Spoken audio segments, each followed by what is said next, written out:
It is showtime, and you know what that means. It's the most hated yet anticipated Mikey T, the movie star. What is poppin', everybody? What is good, everyone? How y'all doing tonight? How's everybody doing tonight? What is popping in the room? We have a hot topic for everybody tonight. We have a topic that has actually spanned a few years now. You know what I mean? I want to say 4 years at this point, possibly longer, considering other, variables. You know what I'm saying? Considering other variables. I had met Tory Lanez at a point in his career where he was writing for Trina. You know what I mean? And we've all seen Meek Mills come up. Honestly, I thought those two were cool. I honestly thought Meek Mill and Tory Lanez were cool, but with the whole situation that happened with Drake and Meek Mill, I guess that's a whole nother story. That's a whole nother bridge that both artists, you know what I mean? That's a whole nother bridge that both artists have had to cross at various parts of their career. Who knows? Maybe they're not as cool as we had once thought. Ozzy, what up, man? What's up, Mikey T? Salute to you for tuning in tonight. Got a hell of a hip hop topic. You know, we're going in on Tory Lanez and Cassidy, and this whole thing really started, in my opinion, back in 2017. You know, in 2000, but it could go a little bit further than that. But it really started hitting the mainstream wave in 2017 when Tory Lanez actually did a freestyle with Funk Flex. 8-minute long freestyle, respectable joint, you know what I'm saying, from a guy who is more notably known as a R&B singer or you know what I mean, a vocalist. You know, he's more so known for crooning, you know what I'm saying, but the performance he put on with Funk Flex and, you know, that freestyle was really commendable. And actually, his whole career is really commendable. The way that he has got from outside of the box. You know what I mean? A lot of people wanted to box him in at one point, but the guy is a tremendous writer, tremendous performer, but he gets a little erratic, though, I think is the thing. He just gets a little bit erratic, but what celebrity artist doesn't? James Brown, what is popping? Appreciate you for tuning in. Obviously, Cassidy and Meek Mill have gone through their erratic stages. You know what I mean? Both of those guys, two of the biggest rappers to ever come out, period. Not even just from Philly, just period.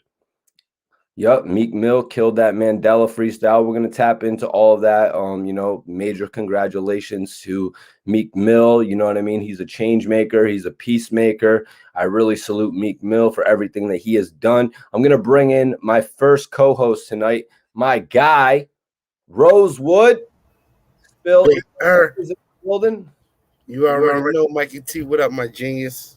That is what's good, man. I appreciate you for tapping in. You know, we've got the Chronic Conversation co-host or the Chronic Conversation pioneer right here, Rosewood. What is popping with you, man?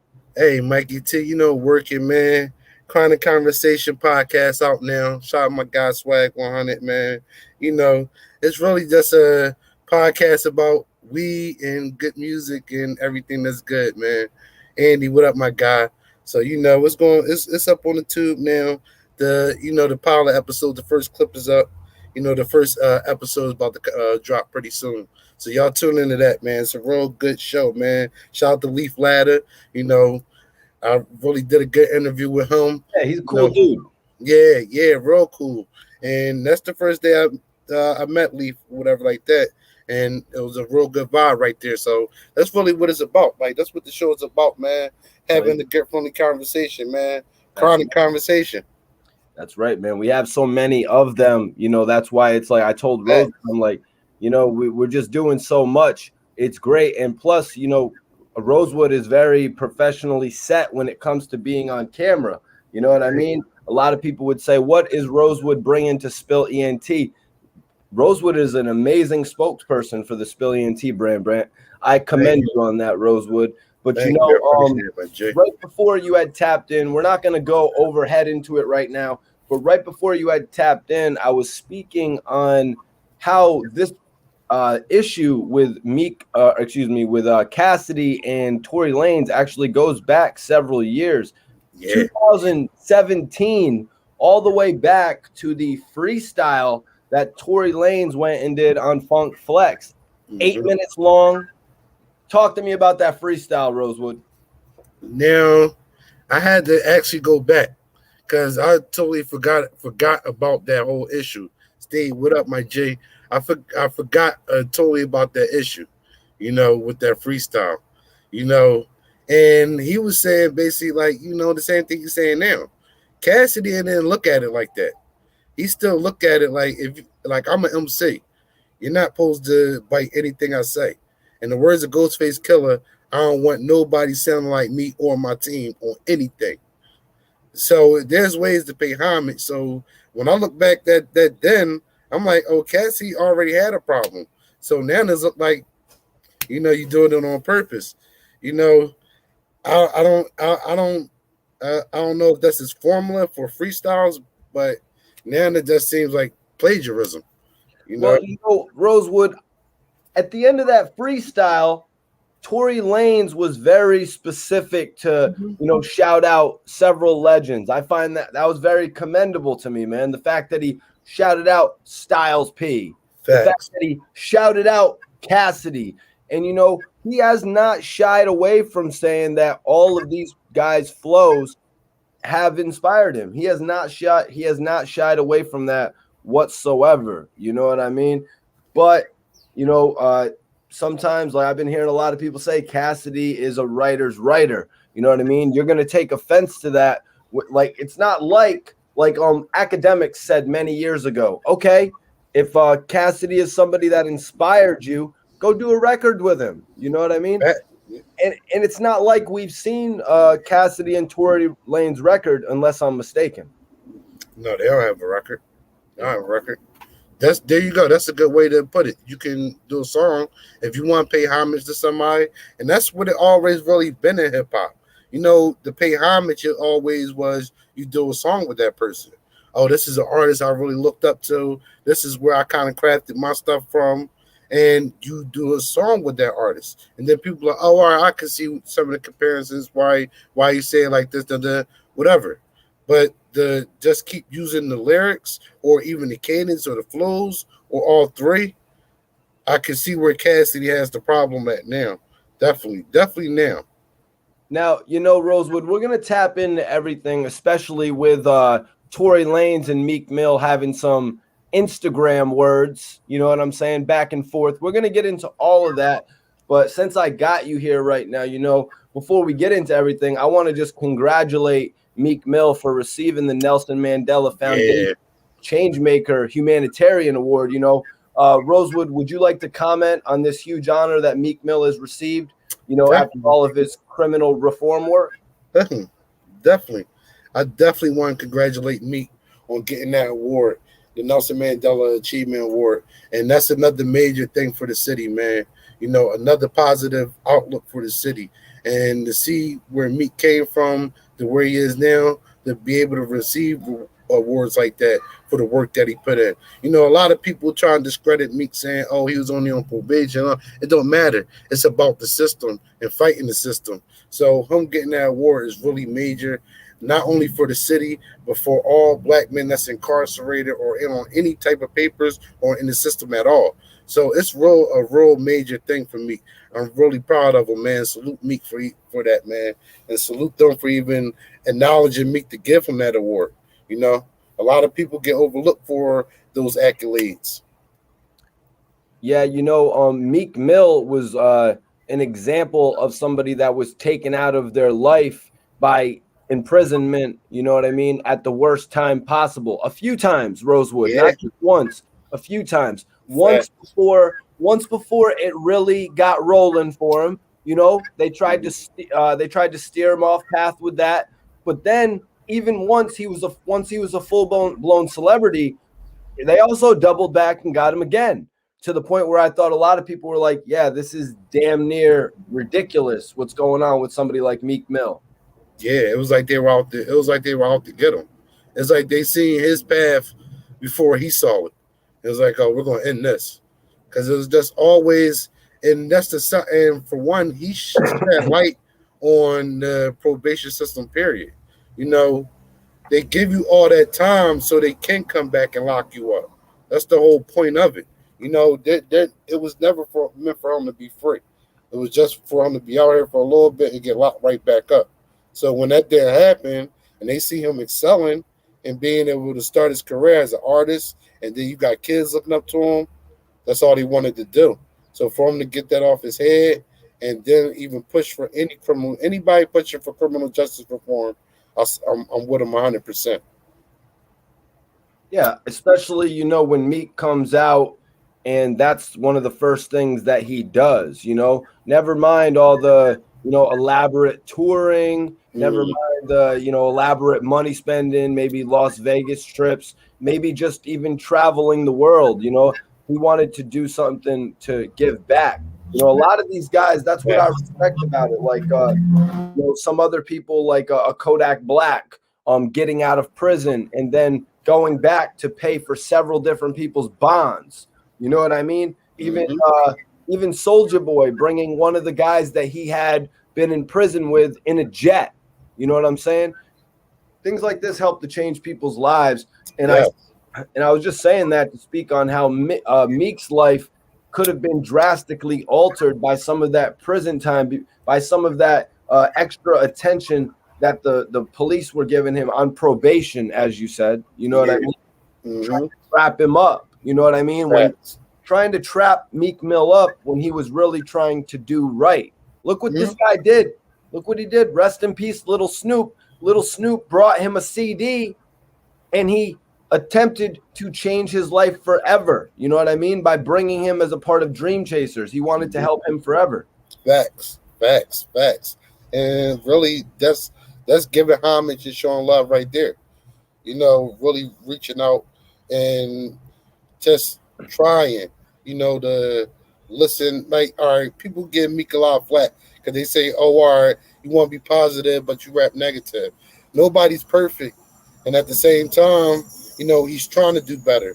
And where he come from, there's no education on how to maneuver in the industry or where he is now. There's nobody to tell you that. There's no mentorship on that. So people come down hard on him. He's not perfect. But at the same time, he's showing you that, look, where I come from, you still can overcome. Even when you get discouraged or they try to set you back, you still can move forward. Well, you know, we're about to bring our co-host SV Twizz in, but to cap that off, you know what I mean? I want to say, Rosewood, that's because those people, they try to detract you from having a career in the music industry. They think having a career in the music industry is like winning the lottery.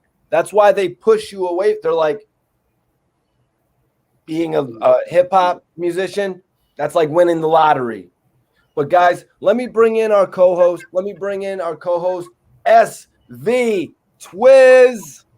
What up, my guy? Salute, fellas. Mikey T in the building. Honorable what's good, fellas? What's good, Twizz? SV Twizz, man. I'm good chilling, man.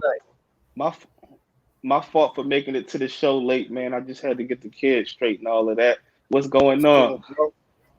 Definitely, man. You know, we know you got to do your thing, bro. That's life with the Philly fam in the building. Let's get this thing kicked off right. First and foremost, let me introduce my co-host today. We've got the hood blogger, SV Twizz. Say what's up, Twizz. Salute everybody. What's up, everybody? Salute everybody in the chat, man. Much love and respect. Y'all know how we carry it over here. What's good, everybody? What's good? Let's get into it. That's right. That's the hood blogger right there. His YouTube channel is Life with the Philly Fam. You know, he basically gives you a depiction of what life is really out there, but also he sprinkles a lot of hip hop in there, man. Like, you know, all different types of D-Block, you know, State Property, he sprinkles that hip hop. So tap in with my guy. And we've also got Chronic Conversations own Rosewood. Yes, sir. Yes, sir. Y'all know what it is, man. What's up, everybody in the chat? You know, Chronic Conversation, first episode about to drop. Trail out right now for y'all, man. Tune in, man. Y'all know what it is. That's right. So everybody that's just logging in, we got about 150 people in here right now. SV Twizz brings the heat. You know, everybody that wants to follow my co-hosts so you can check out all of their ventures on their own, their links are in the description. SV Twizz, Rosewood at Spilly NT. You know, Spilly NT is the label. Tap in with my guys. We got some heavy stuff to cover tonight. You know, we've got to talk about this rivalry heating up, you know, and honestly, guys, I thought this is something that was going to be avoided, and it seems to have started about 3, maybe 4 years ago in 2017 after Tory Lanez did a major Funk Flex freestyle. Twizz, do you want to break down where this whole thing began? You know, it seems like a long-running issue that has now resulted in 2 diss tracks, Perjury from Cassidy and Tory Lanez When It's Dark. Definitely, man. First and foremost, I must say, you know, Tory Lanez pretty much got put on blast by Cass, you know, years ago as we spoke on the Funk Flex freestyle, you know, where he threw some of them bars. Now, as all of us know, you know what I'm saying, for all the hip hop heads, we heard plenty of rappers do it. You know what I mean? A lot of rappers do it, but in order to do that, you have to do it in a certain format. You know what I'm talking about? Like, you know what I mean? Like, if you a rapper or something, you got to make it clear that the people it got to be clear as day that it's more like a homage being paid instead of trying to deliver the bars and sneak them past somebody's face, thinking that nobody gonna notice that you know what I'm saying, that it was a couple bars out of somebody freestyle. And that's what it seemed like Tory did. He was spitting. You know what I'm saying, spitting the bars so hard, he was just throwing them out there, like, you know what I'm saying. And then sometimes some of these artists, they are guilty of getting helped by other people, and somebody else might have gave them the bars. Who knows? But facts. Cass don't, real rap, that happens, you know what I mean? But Cass don't let that slide. When it happened years ago, it was more like an Instagram thing. Might have been Twitter. But, you know, with this going on now, Cass, like, it's the last line. Yeah, this is the last straw right here. It's time for the perjury. You know, people have said that Tory Lanez was biting Drake in the past. That's been a popular news headline. You know, and on Funk Flex from 2017, they said that Tory stole the lines or used the lines from Cassidy, among others. But this has been debated, you know. But I just wanted to say, Rosewood, Tory actually shouted out many notables during his Funk Flex freestyle, Cassidy included. You know, Rosewood, what's your take on, you know, Tory Lanez actually showing love to the legends? Well, you know, you got to, if you're going to be saying that they're bars, you know, and to elaborate on what Twizz said, it's a certain way you do that. You know, it's a certain way you give that homage. You really have to tread, you know, very carefully on how you do that, because it will get interpreted that you're, you know, sponging for real. Like you don't have any creativity. That's where it comes from. So yeah, he has to shout those people out.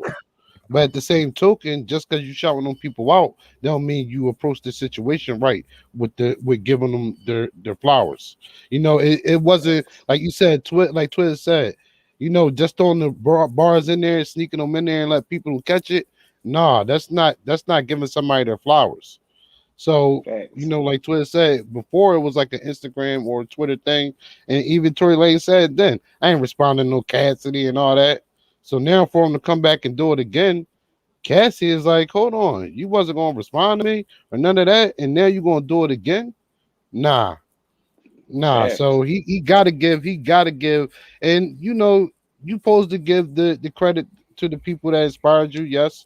But with the bars, that's a whole different thing. That's a different thing right there.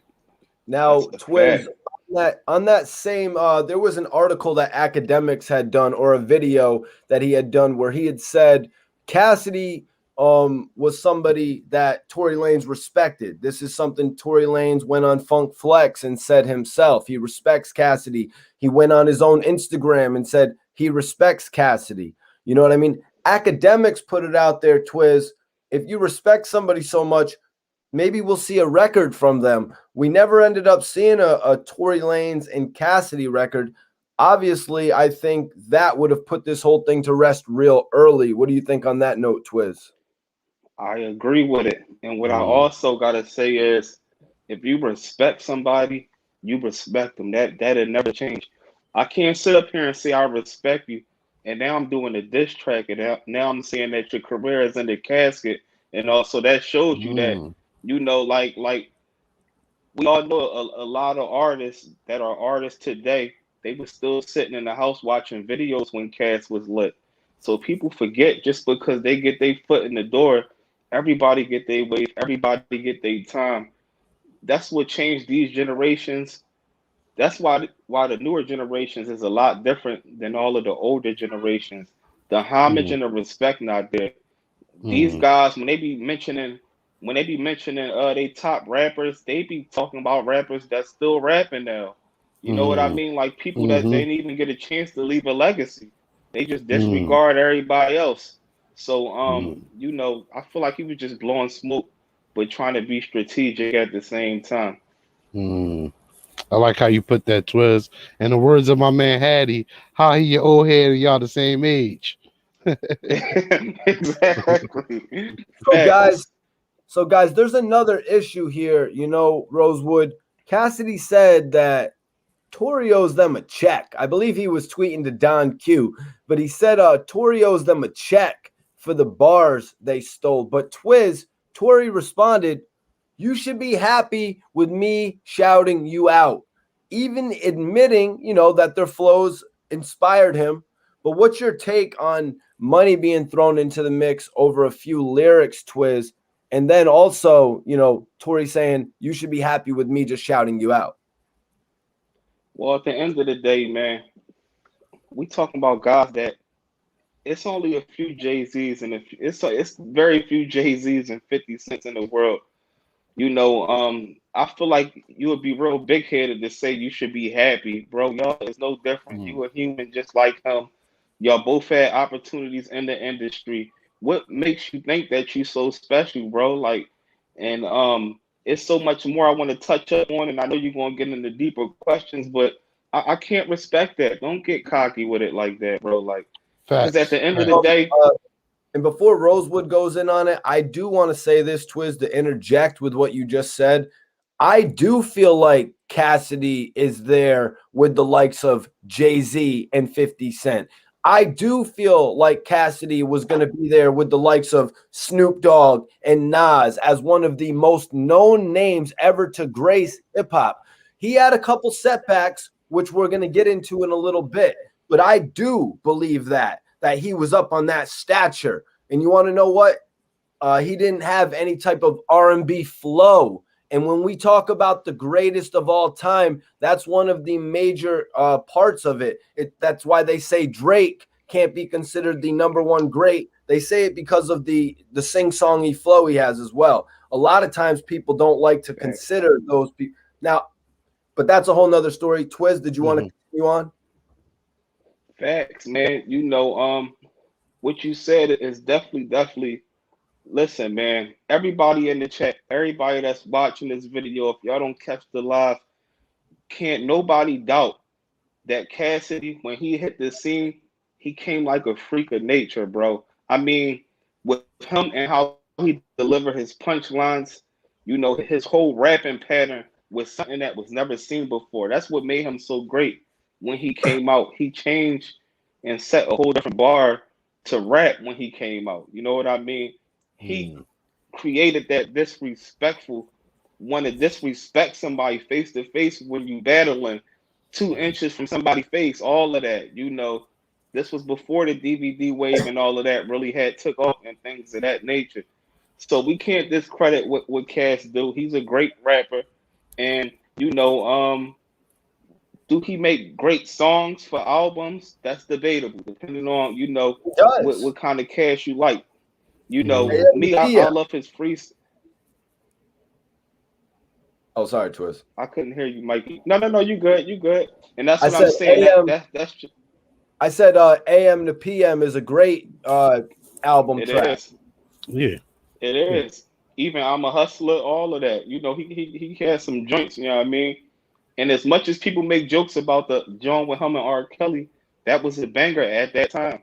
You know, you Yeah, it can do that to a was. lot of artists, man. You know, Hmm. what people don't realize is artists are human beings, man. Some people do some messed up stuff. You could be the man right now, and 10 years from now, something go left.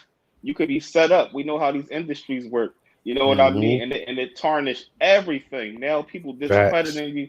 They don't even want to listen to nothing that none of your music, and now you the butt of everybody jokes. So Um, I think artists should be more humble. so before we get into Rosewood, I just wanted to say, I think that Cassidy, and I actually told Cassidy this to his face, that I think Cassidy could have been there with the likes of Nas and Jay-Z, because at a point, Nas was his peer. You know what I'm saying? At a point, Snoop Dogg was Cassidy's peer. The setbacks that he had is what threw him off track of being one of the greatest with all of them, is all that I was saying. If he could Hmm. have had the career that what he was supposed to have, which brings us right back into the topic we were saying about Meek Mill, how they tried to throw Meek Mill off before he got on, how they Hmm. tried to throw Meek Mill off once he was on. You know what I'm saying? But Hmm. Facts. Rosewood, let me get your take real quick on, Tory Lanez basically just saying that Cassidy should be happy with the shout out. Do you think that's what ultimately kept this thing boiling? Most definitely. Because like Twizz said, Twizz explained it perfectly. Humbleness is a definitely key to greatness. And to say that, it's like to dismiss everything that Cass did, from being battling in the streets to going to the industry, making industry hits, dealing with Swiss all that time. And now, even now, for him reinventing himself, coming back onto the scene. So it's a respect thing, and I think Cassidy, he's always going to get that flack for. I think it's just because, like Twitter said, he got that disrespectful rap. Is that rap the way he Mhm. talk, his cockiness, his arrogance? People hold that against him and put that against his raps, when really he's a great rapper. His everything, his cadence, the bars, how he put it Facts. together. And you were right. At one time, the Nas and Snoop Dogg's and all, they were his peers, because Cassie was the fresh face on the scene. He had the fresh bars. He had the best production, Swiss Beats. So when you get those setbacks, it's hard. It's hard. You gotta live your life. Like Twizz said, we're all human out here. These artists are human. So this can be anybody. You can be up here, things go left, and like you said, 10 years later, they discredit everything you did. So for Cassie even to be going on right now Facts. shows you what type of artist he is. Well, we got 250 people in here right now, and we're going to get into some of the bars that Cassidy and Tory Lanez came at each other. First, Let's we're going to get it. start with Cassidy. We're going to Let's start get with it. Cassidy's bars off Perjury. Let's go over some of these bars from what I want to call a blossoming battle, because I think it will go further than just round one. Mm, Cassidy's Perjury hit hard, Rosewood. yeah, What's your yeah. take on the record, man? You ain't from here. You ain't from where we from. If Canada has free health care, you're gonna need some. Bars, bars. When he said that, I was like, "Yo, he brung that late Bars. '90s, early 2000s cast out. Even the beat, like people might say, oh yeah, that's a whatever beat. The beat is original, and it's that late '90s, early 2000s cast, and he has an opponent. Late '90s, early 2000, he had that same flow, but he was trying to make songs with it. Now he has an opponent to make a song against. It's like you woke a sleeping giant. Tory Lanez really woke a sleeping giant. So it's not thanks that I said your name. It might just backfire on him. Yo, Twizz, another lyric. None of his shit is original. It's pitiful. I was selling records before the game went digital. Now, Tory Lanez had just recently posted Yep. this joint on his IG where he had sold like 1 million copies Mm-hmm. of something in what, 57 seconds? Yep. Mm-hmm. So Yeah. Cassidy is coming in, letting him know that he done sold records before all this age. He sold records when people went to the store and literally they found one of the albums, then they would have another. You'd grab 2 albums. You know what I'm saying? Yeah. But Twizz, what do you make of the record sales that Cassidy's factoring in here? Well, this is something that a lot of people fail to realize. You be hearing all these artists these days, and not to discredit them, you know what I mean, but it's a lot easier than it was back then, bro. A 12-year-old computer geek can sell those records if they market right and it take off. Look at 6ix9ine. You know what I'm saying? Look at people like, if you work in the internet right, it's way different than selling an actual album. When you're selling an album, a person has to leave out their house, go to the nearest record store, and be like, I want Cass new John. Where though in the house, you can go down the timeline, you might hear a song on TikTok, everybody dancing, and real quick through your phone. So you know it's big. It's a big difference. Record sales was way harder and earned way more back then. You know what I mean? Like it was a whole lot more work you had to put in to sell an actual record.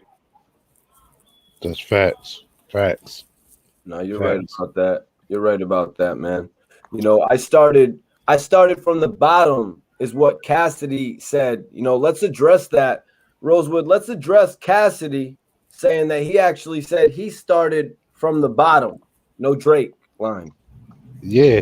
That's a good double entendre right there for Cassidy. Once again, showing that he's a rapper's rapper right there, giving you those type of bars where there's dual meanings to it, you know.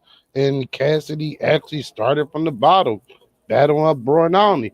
So it's like we see his growth and development. So Cass showing his skills as an artist, man. Salute Cass, man. I gotta give it to him, man. He did a great job with that one. He did a great job. Now, Twizz, I hear what Rosewood is saying, but it's not like Tory Lanez didn't start from the bottom. You know what I mean? Tory Lanez flew all the way down from Canada. I done seen the man working at studios, you know, writing for people like Trina, just trying to get an opportunity, clawing, scratching for his opportunity. It's not to say Tory didn't come from the bottom too, Twizz. Yeah, definitely. I'm pretty sure he came from the bottom. You know what I mean? But that makes it more of a reason why you should understand and respect those before you. That's another way of putting it. Once again, you know what I mean? Regardless of the fact, you know, the people from the internet wave, they gotta respect those a hit before them, man. It was hard to form an NWA and stuff like that. It was hard to form those groups. It was hard. These were people that had, some people might have had to chase down record deals, but somebody like Cass, bro, they came looking for him. They came out fully looking for him, bro. Like he had the city lit already. It was no internet, no nothing. No internet. Everything was word of mouth. You know what that takes. Exactly. Then you got the Rough I love Riders how coming, one of the biggest groups. Twizz just flipped that. I love just flip that. That's facts. Real rap though, man. It really, you know, it's different. And every artist, they gonna all be cocky, but it's certain things you can't compare, man. You know, when you talking about album sales or whatever you hit, you can't tell me Cass doesn't hit numbers. You know what I mean? During the time of his early 2000 wave. So the next lyric that I took a look at was, the industry was pissing me off when I had shit to do after my little bid was through, my accident was critical. When I had shit to do after my little bid was through, my accident was critical. You know, Twizz, Cassidy suffered setbacks, but how drastically would you say him getting arrested and then the car accident that followed was affecting to his career?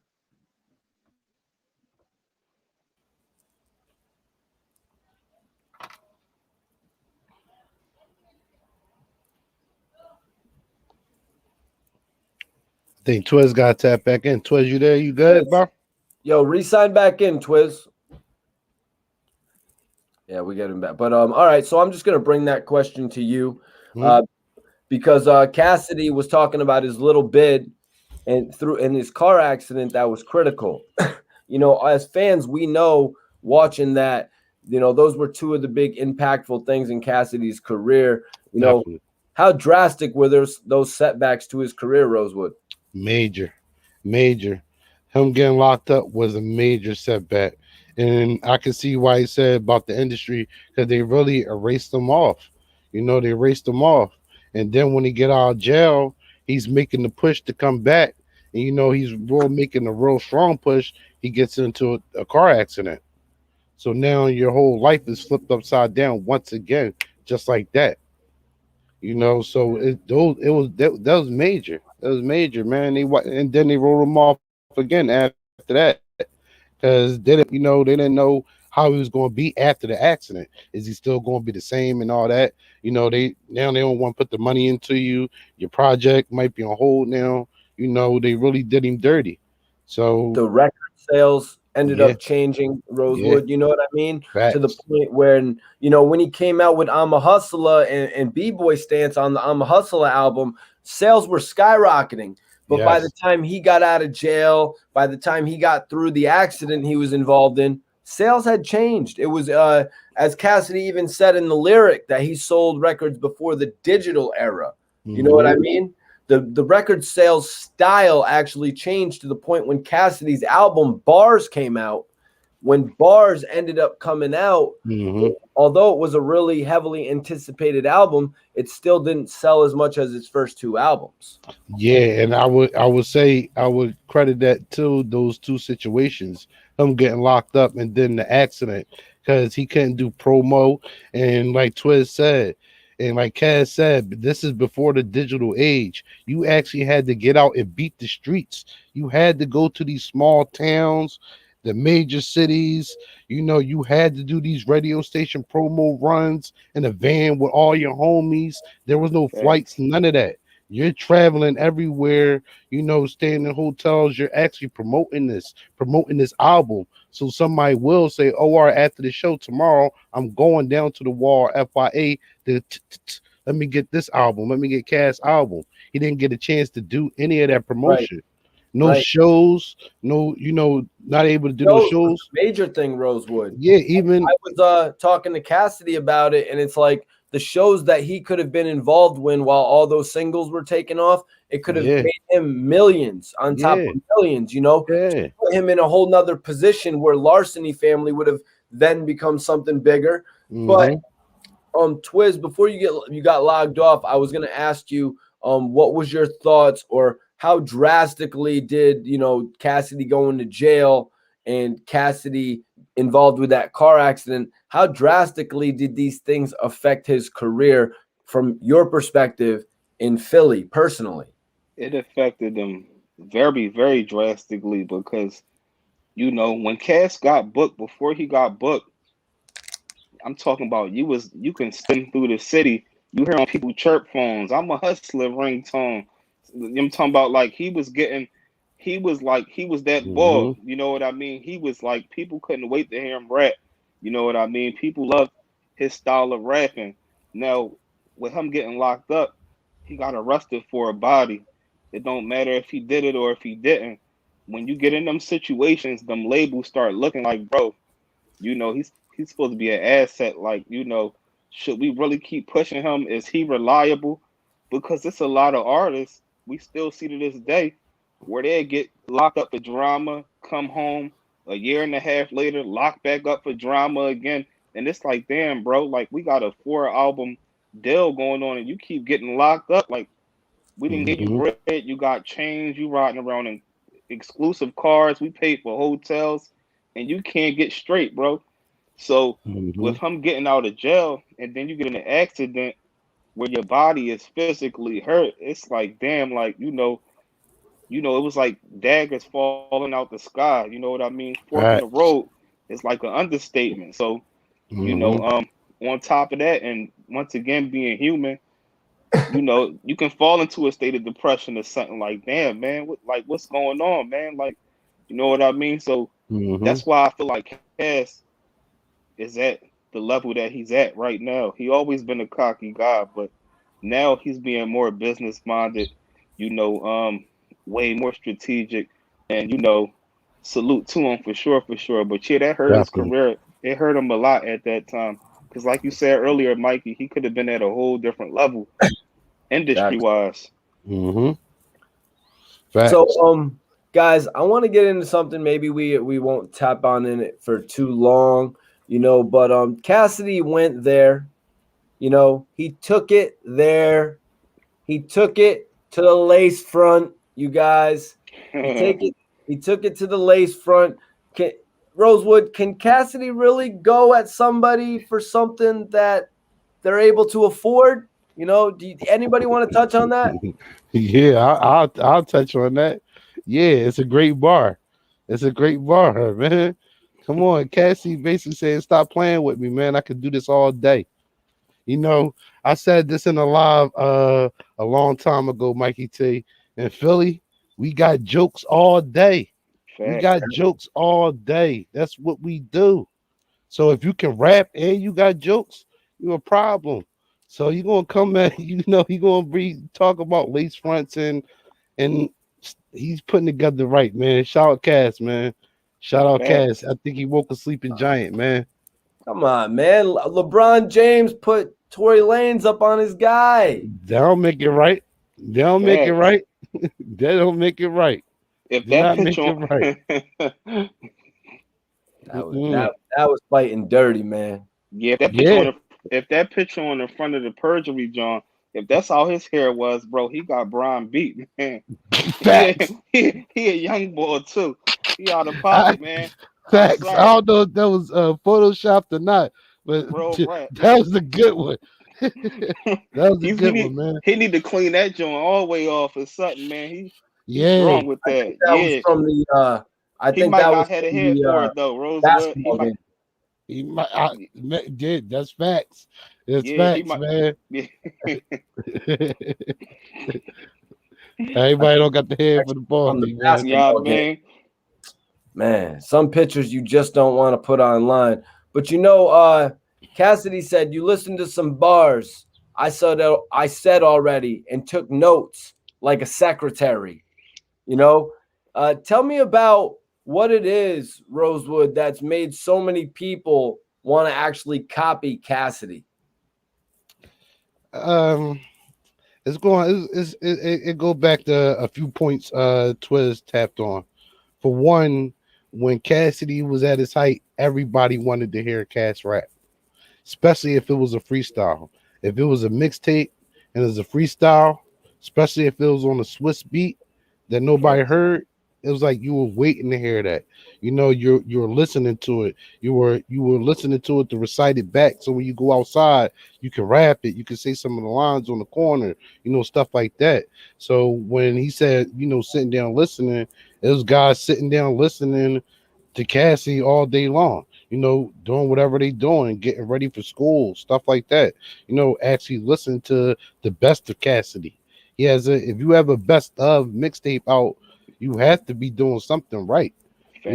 You have to, and they still be putting in work while that best of is out. That means you have so many bodies of work that's out there. It's a different era. If it was this era and he had that same routine right there in this era, he'd be major. Like you said, he could have been Facts. at that point, that major peak if he didn't have those setbacks. People were really waiting, studying how he was doing it and then trying to do it like him but different. Stuff like that. Just studying. People studying to be an MC. Facts. Big facts. So we're gonna get into some of Tory Lanez's joints now, guys. We're gonna get into some of Tory Lanez's bars now. Twizz spoke on him a little bit. This Cassidy beef with Tory is actually heating up. This joint is heating up, man, because Tory Lanez actually responded now. Yeah. Tory Lanez actually responded, and I think he has some quotables, you guys. We're gonna go over them. Let's get into it. Rosewood. You went in and listened to both records. What was your thoughts on Tory Lanez responding on When It's Dark? First thing I thought was this sound like Meek Mills. It sound like Meek. It sound like he got went on NBA 2K and got the Meek Mills package. Like got put his points in and got the Meek Mills package, the beat and all. Meek actually did a freestyle to that beat. And even when he was even the shots he took at Cassidy, it sounds like Meek. You better sign me up for that package. It's real rap, yo. I'm dead serious. He went on 2K and got the Meek Mills package. Because that's the first thing I'm like, this is Meek. It sounds like Meek and Cassidy battling. It's just Tory Lanez is there. I'm like, hold on, it's not original. It's not original. He threw a couple jabs in there, yeah, but it sounds like Meek. Well, what about the fact that, Tory actually responded, Rosewood? Did you expect that was going to happen? No, because before, when, 3 years ago, whatever it was, he was downplaying Cassidy. I'm not responding to Cassidy. I'm not boosting your career. Facts. So now you're going to come back, because he must have said something that struck a nerve, whatever it may be. So, it should be a good battle, but Tory Lanez can't keep coming at Cassidy sounding like other artists. Because it goes into what Cassidy is already saying. That's a fact. Yep. But Twizz, how about you? Were you expecting Cassidy to actually get a response from Tory Lanez, man? I'm not gonna lie, I did expect Really? him to respond this time, and y'all want to know why? Rosewood, you made a great point because he ain't respond 3 years ago. But you know what I was thinking? It was about a year ago. It might have been less than a year ago, where he was going back and forth with an artist and two. I can't remember what rappers it was, but he was kind of challenging people like, bro, I'll trash you in the battle. Tory Lanez was going through like a back and forth with somebody. Somebody in the chat might remember. It was might be Don Q. Was it Don Q? It could have been Don Q. It might have been somebody else too, though, because it was like within the last year. But he was going back and forth, and he was like trying to let people know, like, I'll trash anybody, bro. Like, we could have it on the battle tip. So I kind of expected him to respond, and on top of that, Tory Lanez need all the light that he need, bro. Like, we all know the little altercation that he had. So it's a bounce back for him. You know what I mean? It's business. So I did expect him to respond to Cass this time. Yeah, I would have to agree with that, man. I would have to agree with you there, Twizz. Like Rosewood said a few years ago, 4 years ago, maybe a little bit longer, Tory Lanez was at a little bit of a different point of his career where he was looking to be whatever he was going to be. I think it's crazy because Tory Lanez is actually bigger now than he was back then, and he's actually responding to Cassidy. Facts. Yeah, facts. Back then he was still trying to find his footing, man. He was still trying to find his footing. And for him to respond now, like Twizz said, I see what Twizz is saying, but at the same time, it does make him look a little bad because you were saying then you're not responding, and now you're at your, a very high point in your career, and you have to respond. It's like Cassidy made him respond this time. Twizz, you touched on this record. You touched on this record a little bit earlier, Twizz, or this line, I should say. I'll leave Cass' body in the casket his career is in. Yeah. Touch on it, man. Yeah, and definitely to me, I feel like that was the biggest thing of the whole genre.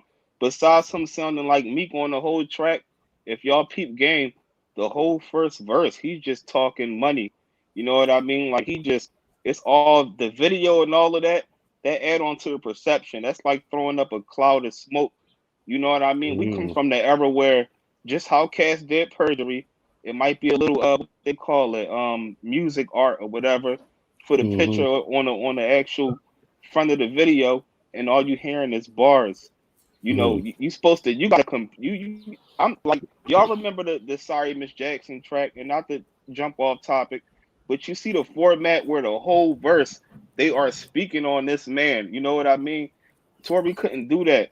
You know what you gonna bring up? You gonna bring up R. Kelly? Okay, you talking his career in the casket was that's really not a fact. You know what I mean? Because a lot of these people in the industry, they faking it to make it. It look good, but it don't be good a lot of times. You know what I mean? Facts. So at the end of the day, I feel like he didn't crush him. It's just that the beat was hot and people got caught up with the images on the video, all that rented stuff that he coming in and out of, where people be acting like they own everything. You know what I mean? So at the end of the day, he did a whole lot to only really throw a few haymakers in that video. All right, well, Twizz, I'll let you defend the R. Kelly diss in just a second, and I'll move on to Rosewood because, you know, Rosewood, we got to speak on the popularity factor. Excuse me. We got to speak on the popularity factor, you know, the record sales. We got to talk about this line. Tory Lanez said, "My prime to your prime, dog, it's no comparisons." What you gonna compare? Some Smack DVD appearances? Let's talk about that, man, because Tory Lanez is taking a direct shot at Cassidy's prime versus Tory Lanez's prime. Let's look at that factor. Nah, that's I don't agree. I don't agree with Tory Lanez on that. I don't agree at all with Tory Lanez on that because Cassie in his prime was another level. It's another level without the help of the internet machine. You know, without the help of social media machine. You know, putting out forget Smack.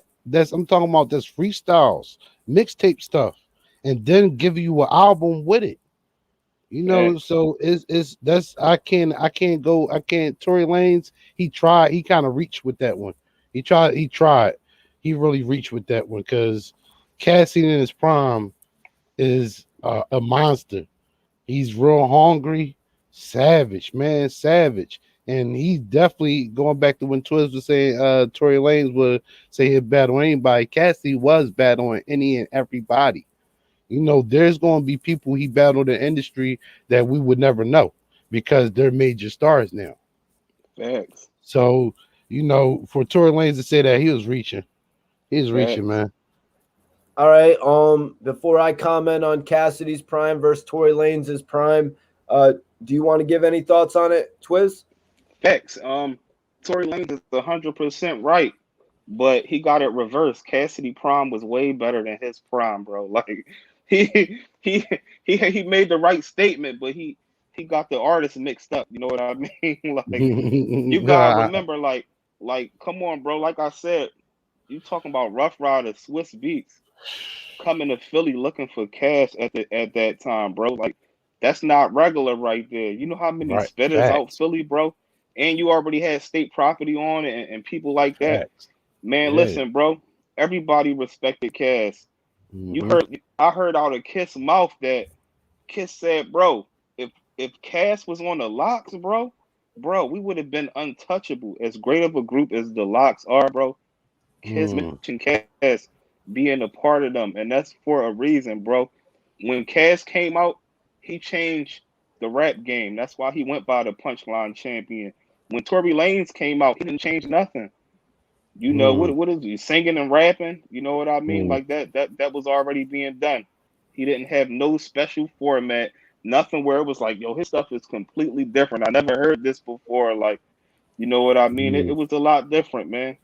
So yeah, their primes were much different, and Cass had a way better prime than him. Wow. So Twizz really just hit it right there from a great perspective, you know, and I just wanted to say it's like if we really look at it, we can actually determine what Cassidy's prime was. You know what I mean? We can actually look and see what Cassidy's prime was. Now, when we look at Tory Lanez, it's kind of like hard to determine where his prime was thus far in his career, you know? I'm not saying he hasn't had a great career, but I think we can all remember Cassidy's career when he had Hotel and he transitioned into I'm a Hustler and he sort of changed the whole way that he was looked at in the game. Like that is a part of time in hip hop that nobody's going to forget. Now, I don't think we really got that with Tory Lanez, although he's an amazing artist, although he's a top tier artist, in my opinion. I can't really look and write his story as easily as it is to write Cassidy's story. That's my opinion of it. Yeah, even going back to Rough Riders compilation album. When they brought Cassidy on those, when they brought Cassidy on there, he murdered the Rough Riders compilation albums.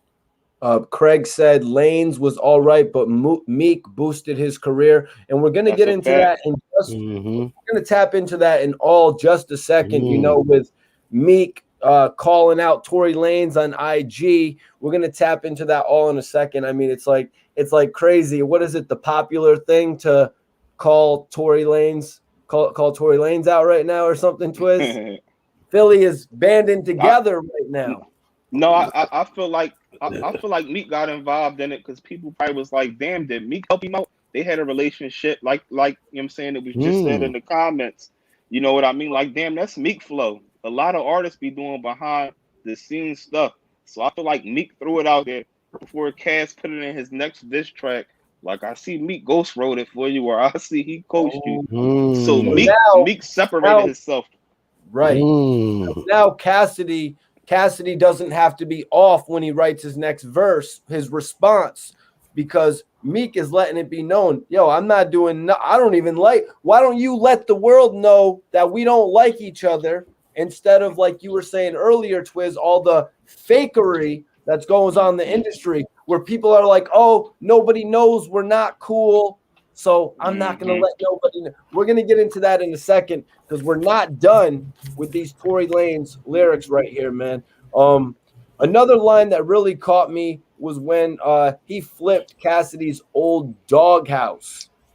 What was that line that Cassidy had back in the day about what did his dog? My doghouse got a backyard. That John. His doghouse got a backyard, right? So you know what did Tory Lanez said? Tory Lanez said, "Suitcase full of cash got me getting paper cuts. I might buy the house beside my house to get my neighbors up." So he's not bright. In my opinion, he kind of flipped that scenario. Maybe I'm a little bit off, but I think Tory Lanez flipped the scenario. Cassidy's worried about his dog's backyard. Tory Lanez is worried about buying his neighbor's house. What do you think? Mikey T. Cassidy did it better, man. Cassidy did it better. He didn't flip it good enough. If he was trying to flip it like that, he didn't. My doghouse got a backyard. Like that mean my land is like that extensive. It's too much. It's too many acres. That's what Cass saying. So I don't have to buy. I don't have no neighbors. I don't have no neighbors. That's what he's saying. I don't have no neighbors. There's no houses around for me to buy that brought all the property. So my dog house got a backyard. You was in them hotels with R. Kelly. We should flame you. Twizz, what did you think? Was it kind of cliche when Tory Lanez took that shot? It was cliche, bro, because come on, Tory Lanez, bro, stop frauding. I hope you watching this. If you was out around that time, you know you would have had like 4 features with R. Kelly, bro. Facts. We talking about R. Kelly early 2000s. He was that boy, man. You know what I mean? Okay. That's back to what I said. When something happened in your career and to go left, people discredit for who you were at that time. Yeah. R. Kelly revived Fat Joe career. Facts. Everybody wanted to do features with R. Kelly. That was big back then. Yeah. Yes.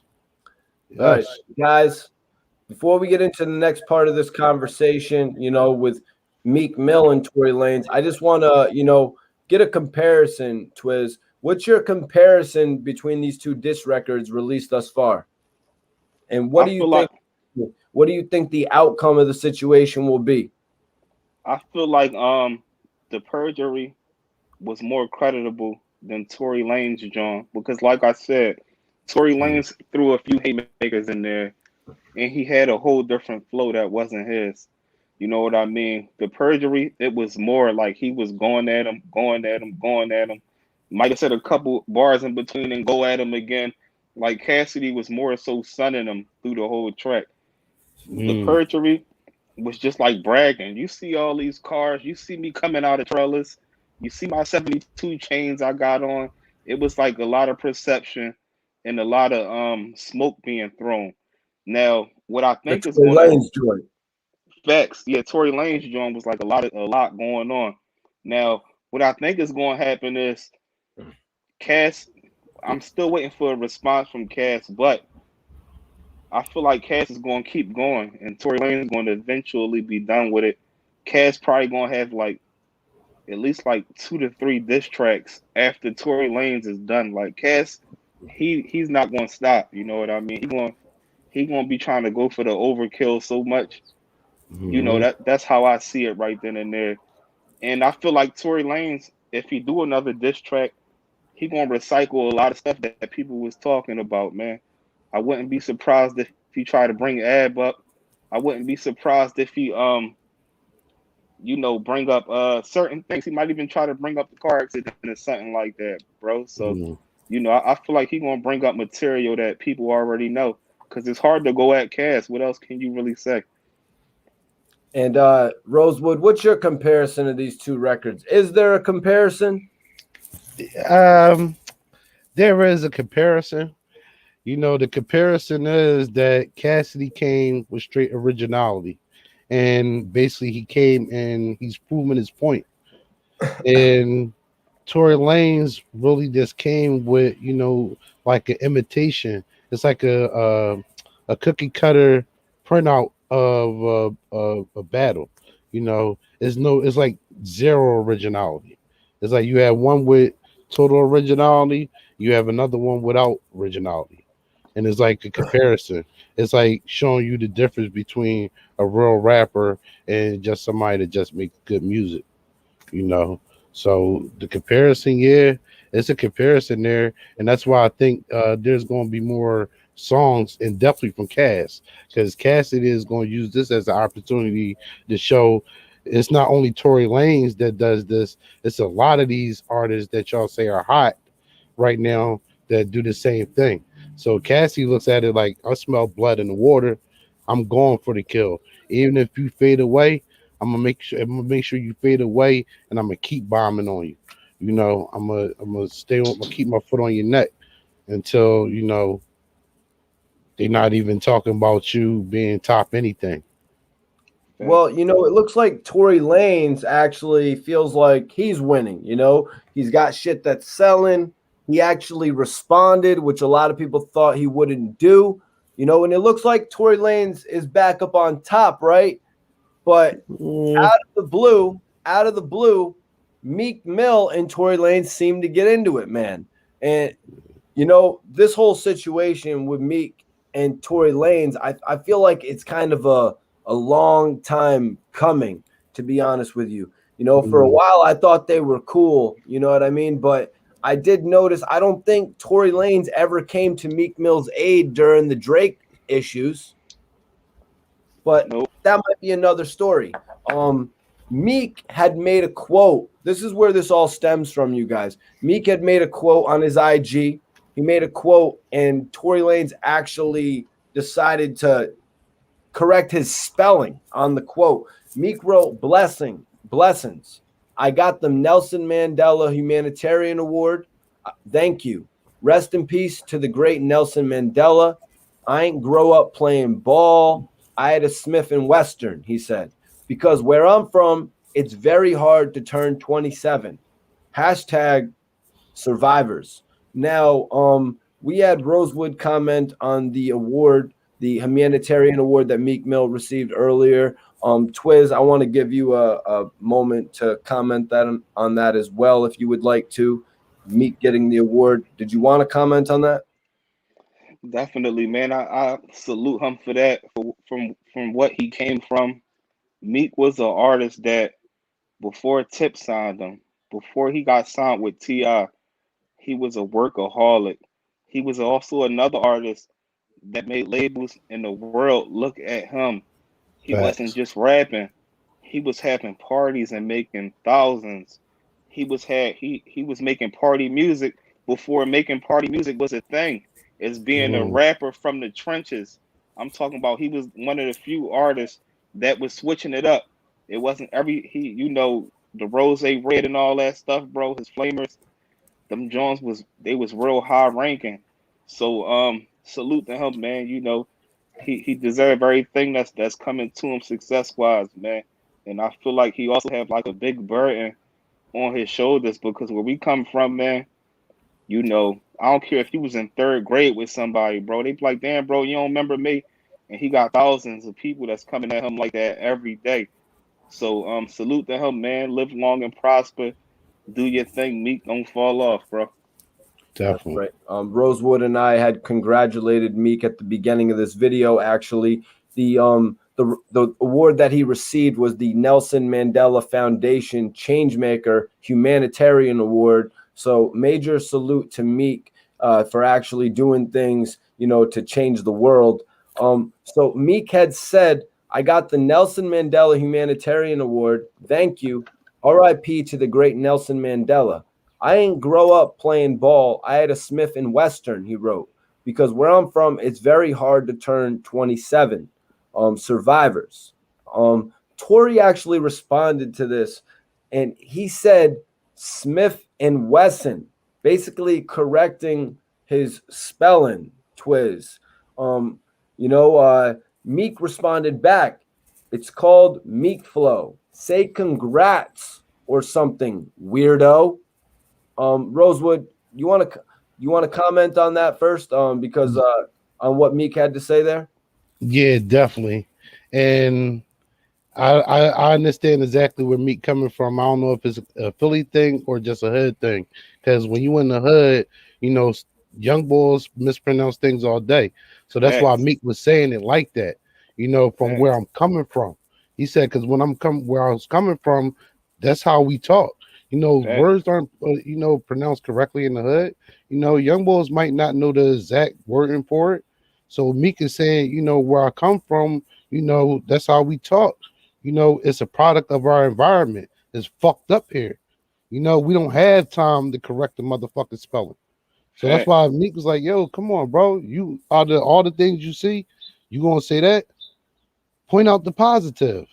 And it goes into what Cassidy said, you're not from where we from. When Cassidy said that, I understood exactly what he was saying. He said, you're not from where we from. And for him to say that on the message, it explains it all. You're not from where we from. You don't understand our lingo. Facts. So this right here is the easy part of the call out, though. It's called Meek Flow. Say congrats or something, weirdo. Tory responded, "It wasn't that deep. Just ain't want you to look dumb. Congrats, though." And then he had to add it in, bozo, which is what I think made Meek want to expose the whole thing. Because Meek responded, "It's kind of deep. You trying to help me with my spelling? And for a fact, I don't F with you right now. If y'all guys really rich, why y'all acting like we cool on the internet and we do not, and we not? Do you and stay out of street business when we talking about them blowers." Now, Meek probably would have left it alone. Meek probably would have left it alone if he didn't hit it with the bozo at the end. But Meek is like, and it looks like Meek was like, "All right, you want to call me a bozo? We ain't even cool. You want to put our relationship out there like we have one? We are not even cool." You know what I mean? The smoke Where and mirrors. where were you when I was shooting in the gym? Smoke and mirrors, exactly. Exactly. Where was he at when he was tearing them MMG albums up? Right. Twizz, now that I read the whole conversation back and forth from Tory Lanez and Meek Mill, Why do you think Meek Mill felt the need to indulge so much in this? Because at the end of the day, it was a time where Cass and Meek had a little back and forth. So, like I said, I feel like that was him 100% clearing his name, because it would look crazy if he was to help out Tory at that time when him and Cass was going back and forth. Meek was pretty much done. He pretty much gave Cass the crown and even paid homage to him and said, battle wise, face to face, Cass is a beast. There's very few people that could beat him. So I think he just wanted to clear his name, man, because you gotta be strategic, and something that looks a certain way or get portrayed a certain way, it can cause a snowball effect when stuff don't even be true. So I feel like he kind of beat him to the punch. He definitely did. He beat him to the punch, because I think Twizz is on to something when he says that Cassidy was probably cooking up a joint, probably something called Meek Flow. Oh, no. That's just what Meek said in the response. He said Meek Flow. Hell, I wouldn't have been shocked, because, both Rosewood and Twizz said they expect multiple new records to come out from, Cassidy, even after Tory Lanez isn't responding. Sometimes Cassidy just likes to seal the deal like that. But honestly, man, with all of this happening right now, because you usually wouldn't see industry guys going at it like that. They're usually a little bit more considerate. You know what I mean? They're usually a little bit more considerate of who they're dissing. Cassidy and Tory Lanez, one of them is on an underground level, back on an underground level. The other is still highly classified in the music industry. But you know what, man? Philly shit runs deep. And it was said in the interview with Nori and Beanie Siegel, you guys, Nori said this, y'all. He saw Philly unity for the first time when Beanie Siegel versus Nori was brought up. And that is damn true. Facts. Cause we the home of the spitters, man. We the home of the spitters. And it's been like that forever. And it's just the way it is, man. So it's like battling when you got an opponent, that's second nature to some people, a lot of people in the city, and that's a reason why a lot of our artists don't get put on to the mainstream, because they go in and embarrass the artist that they want that is mainstream. It's a gift and a curse for the Philly rappers, man. Siegel told you in that Drink Champs interview, he broke it down, man, how hard it was, to get in, because we are the way we are. We spit the way we spit. We have that aggressiveness that comes from our environment. We bring it to the lyrics, the cadence, the energy. That's how we bring it, man. That's a different art. It's a real different art, man. I just wanted to say, Twizz, before this back and forth came out with Meek and Cassidy, and it's like really right at the most crazy time that it could possibly come out, I would have honestly thought that Cassidy would have been back in Tory Lanez. Like, just saying, I know Philly love is amazing thing, but I would have thought, the industry would have stuck together on that one. I mean, it could have been like, you mean as far as the going back and forth? Yeah, I thought Meek would have stayed out of it, if anything. Maybe even showed up on Tory's next album, but obviously they're not even cool. Yeah, he would have. Yeah, exactly. I mean, Meek won't think it was best for him at the end of the day. Meek had a career before Tory Lanez. Tory Lanez ain't get him in his position. So at the end of the day, sometimes you do a feature, or you might have a series of features with an artist. That don't mean they're your best friend. It was business. You know what I mean? That don't mean there's some behind the scenes stuff going on. Just like when they had a record together. Facts. Y'all know what record they had together. They had Liddy together. Liddy, you know what I mean? How was that record out there, Rosewood, in comparison to other records from Meek? That one was going? Oh yeah, that was it. That was definitely it. Yeah. Not only was it going, but it gave Meek fans put eyes on Tory Lanez, bro. You know how many people out Philly was listening to Tory Lanez because of the collab with him and Meek. Facts. So Rosewood, we heard what Twizz had to say. It looks like we're not going to get Cassidy insinuating at this point that Meek is working with Tory Lanez. If anything, Cassidy will probably call him out for what just happened. Be like, you even got called out by your own collaborator. You know what I mean? Cassidy might use that against Tory Lanez in the future. But Twizz commented on it. Where do you see this thing going? Obviously, the next step is a response to Tory Lanez's record. Facts. All right. Yeah, that's how Cassidy John came out first. Yep, Perjury. All right, Perjury came out first. I could see it being another one from Cass, but Tory Lanez almost got to drop another better diss track. He gotta give us some heat. If he want to stay in the race, he better drop some heat before Cassidy drop the next one. Or just a hit record, you know what I mean? Or you better just drop a hit record. You know what I'm saying? Yeah, you could drop a hit record and throw some shots at Cassidy and a hit record, something like that. But you better do something because Cassidy coming with some napalm. Somebody just dropped a record. Napalm. Who just dropped a record with Tory Lanez today? Somebody dropped a record with featuring Tory Lanez today. I can't remember. But let's bring in our guy because we're going to get an outside, a New York perspective, I should say. Let's get that New York perspective. Everybody welcome our bro, Bond Simmons in the building. Gang. Genius. What up? Call gang, my guys, family salute, man. Philly, good. What's good? Building, Rosewood, Twizz, Mikey T. What's up, y'all? What up, my genius? Much respect. The local legend is in the building. We got 227 people in here. I want everybody to shoot. Peace to everybody in here. Yeah, we've had a good crowd tonight. Bonds, we appreciate you joining us, man. Let's cut right into it to get your perspective on this thing, man. Cassidy and Tory Lanez has heated up once again, man. This thing started back in like 2017. Tory Lanez actually called Cassidy a legend. So Cassidy releases Perjury. What's your thoughts on Perjury, Cassidy's diss to Tory?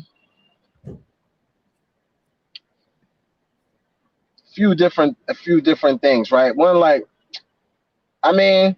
I guess he did take his style or whatever. I'm a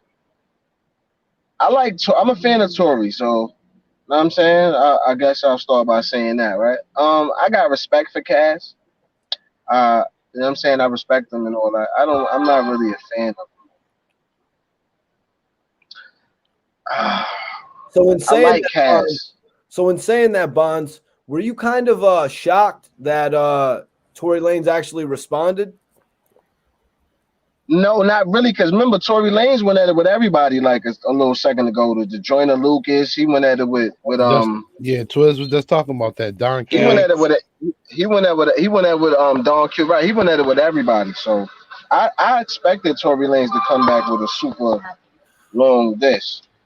I gotta say I didn't, because 3-4 years ago when this thing first got kicked off, you know, I think Tory Lanez has become a lot more popular since then. I mean, we've seen his live videos with 300,000 plus people. You know, I think I was kind of shocked because of how large his celebrity has actually grown. Nah, Tory huge, man. Tory got a big following. Tory fan base, man. Those umbrellas and all that, man. Tory is official. But I like Cass too, so I don't want to say I'm not. It's just I don't know. Cass, he got the balls and all that, but you know what I mean. I don't know, man. I like Cass, man. I mean, I'm gonna stay right there, man. It's hard. I don't want to talk too much. It's hard when you got to put up a legend, when you got to put up one of the legends from your day. You know, I respect Cass. You know what I'm saying? Against one of the hottest new artists out right now. I mean, everybody likes Tory Lanez. You know what I'm saying? I think a lot of people like Tory Lanez, but I mean, he's getting a little bit of scrutiny right now from not only Cassidy but Meek Mill, Megan Thee Stallion too. Of course, for Megan. Megan want him dead, man. We all know that. Right. Yeah. Megan Right. want his house burned down to the ground. Right. You know what I mean? He should go to the middle of the night and piss on his ashes. I don't know Megan about want him dead. Every Fact. time I look at my foot, I think about this month. Well, the mother, right? Yeah, like the Harlem Night shit, right? Right. That's crazy. Cash was genius for mentioning that though. He referenced He that was that. in the That was joint. a He good was one. he. The I died Harlem Nights. laughing when I said that. The Harlem When you Nights said that. joint. That Harlem Nights bar, boy. He That got Harlem it. Nights ball was. He might have got it off that bar alone. He got it. Twizz, do you want to respond to this? Coley Green said, oh, hold on one second. No, it wasn't him. Quilly.beat says, so Meek don't really talk to the streets. Do you want to respond to that, Twizz? Are you saying that, or are you asking that? Is that like that? Just address that, man. Does Meek talk to the streets with his music? Meek do talk to the streets. He talked to a different bracket of the streets. If you listen to Meek, it's like saying Jay-Z don't talk to the streets. It's different levels. That's why we had this song. Is levels to this shit. It's people in the hood. It's people in the hood that's struggling, but it's people that's in the hood because they choose to be. They riding around in Rolls Royces. They riding around, and you know what I'm saying? They life is good. You know what I mean? They it's all about getting money, and that's what Meek rap about. It's about getting money. You know, he's not no Styles P rapper where he be like, I wear my clothes a week in a row. He ain't that type. You know what I'm saying? Like facts. Meek is the streets. He come from the streets, bro. You know, how people approach Meek now in his situation, they wouldn't have approached him when he ain't have nothing to lose like that, bro. Like, you know what I mean? He got a lot to lose right now. Yeah, Flameless Meek was different. Facts. He got a lot to lose right now. And most of us wouldn't understand it. We're not in his shoes. That's like Jay-Z out here trying to prove he's still a real, you know what I'm saying, that he's still real and official. You gotta elevate, man. That's what it's about, elevation. Hitting your 30s. Rosewood.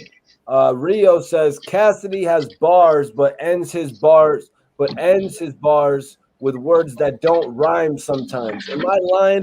Does Cassidy do that? Does Cassidy do that like Prodigy does it? Yeah, that's what I was about to say, because I was thinking about Prodigy or even Freeway. No, because Cassidy. Most of Cass stuff, wow. Yeah, most of Cass stuff is always on point with the rhymes. You know, the rhymes is going to stand out.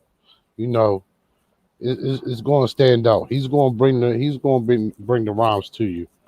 I don't really have Cass really with that. Like you said, like how Prodigy would do it. Nah. And if it is something that don't rhyme, let's not forget Cass is scientifical rap boy. Like it's a science to why his rap that way, whether we understand it or not. Wow. So James Brown is rocking with you. He said, my neighbor used to play Levels to death. You're telling me you like Levels more than Liddy, Twizz? Yeah. Yeah, I like Levels. It was people still say that it's levels to this. Like it's levels, bro. Like you know, bro, like Meek, you know, Meek, man, listen, it's definitely levels, man. And Meek is rapping about his life. You know what I mean? He ain't rapping about, you might hear a little bit of gun bars in his rap, but overall it's about living life good. You know what I mean? That's facts. That's facts right there. That's motivation. That Level song was like, it's real life. It was real life. That really touched. When that dropped, it really touched me for real. Because I'm like, yo, this would all, like, me and all the like-minded brothers I know was already thinking this. It was just wasn't a phrase in the Urban Dictionary yet. Meek made it a phrase in the Urban Dictionary, saying there's levels to this shit. And that's with all aspects of life. It's true. Facts. He actually, so he contributed to hip hop in a major way. Exactly. All right, this is a good question right here. DV says, when it's said and done, who really decides who wins the beef? If it's the people, how do you get an artist from a different era to appeal to an audience in the current era? Now, I want to talk about this because there were two rappers who were just speaking on this. They were like, yo, if we do a versus and we put money up, who determine? They don't really determine a winner on the versus, but that's the versus doesn't determine a winner, but you basically have an overall understanding of who wins and who loses. Mm-hmm. You know what I mean? You pretty much know. Yeah, like the locks and Dipset. Facts. It's also clear as day who won. And you want to know how I can answer that question of who won? Because why would a rapper, singer, whatever Tory Lanez is considered, why would somebody in his shoes that's getting so much money, that's making so much moves, y'all hearing me? Somebody like Tory Lanez, he getting all this money, he making so much moves. Why are you responding to somebody that you so up above, bro? If you like for him to respond to Cass, that says a lot right there. You mean to tell me if a little mixtape rapper or something throw a shot at Jay-Z or Tory Lanez that they gonna respond back? No, because they feel like they so above. They feel like they so above.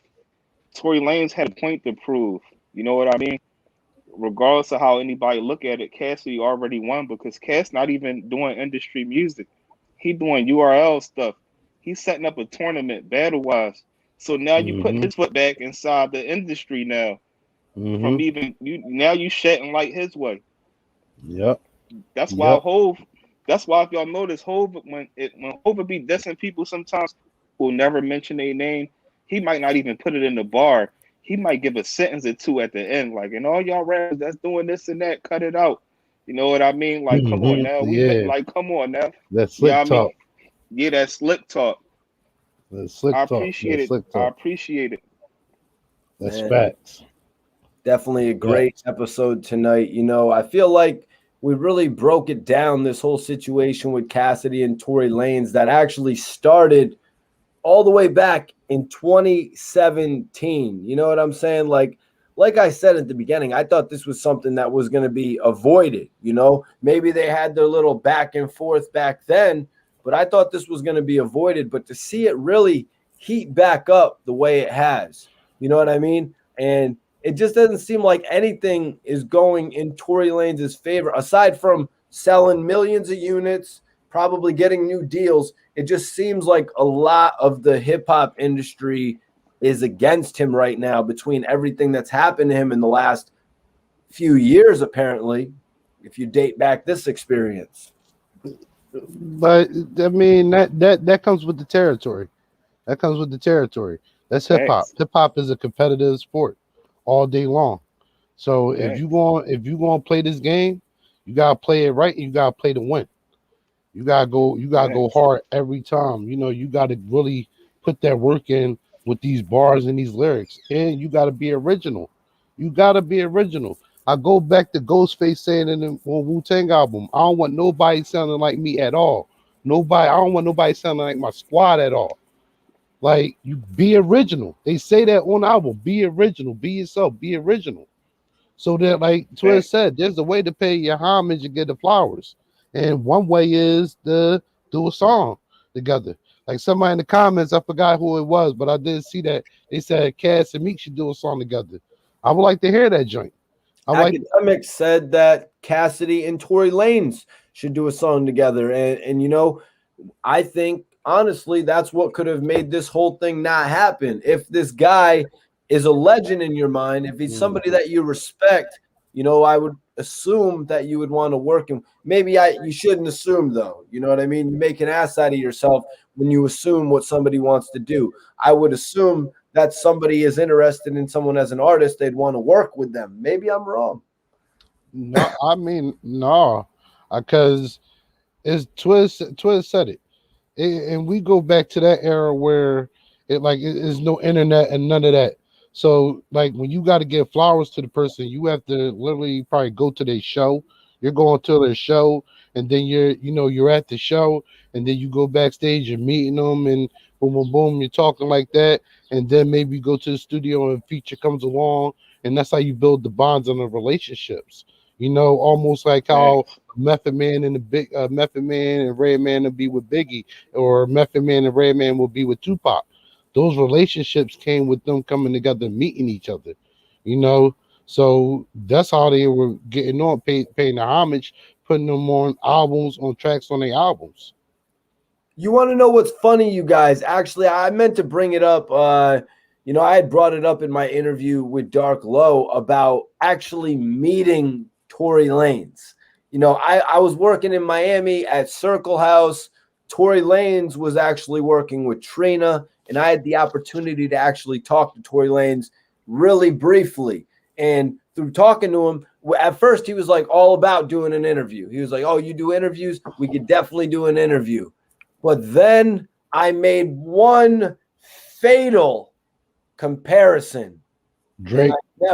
I never saw Tory Lanez again. Drake. No. Drake. No. He looked like a young hustler getting it, man. He looked like he was out here banging in the paint, So I said to him, I was like, man, you remind me of that young Meek Mill. I see it. I'm like, you're grinding. You're grinding when you got a little bit of dirt on you. You're grinding in the same clothes. I said to Tory, I was like, you remind me of a young Meek. And for some reason, he was not feeling that, man. But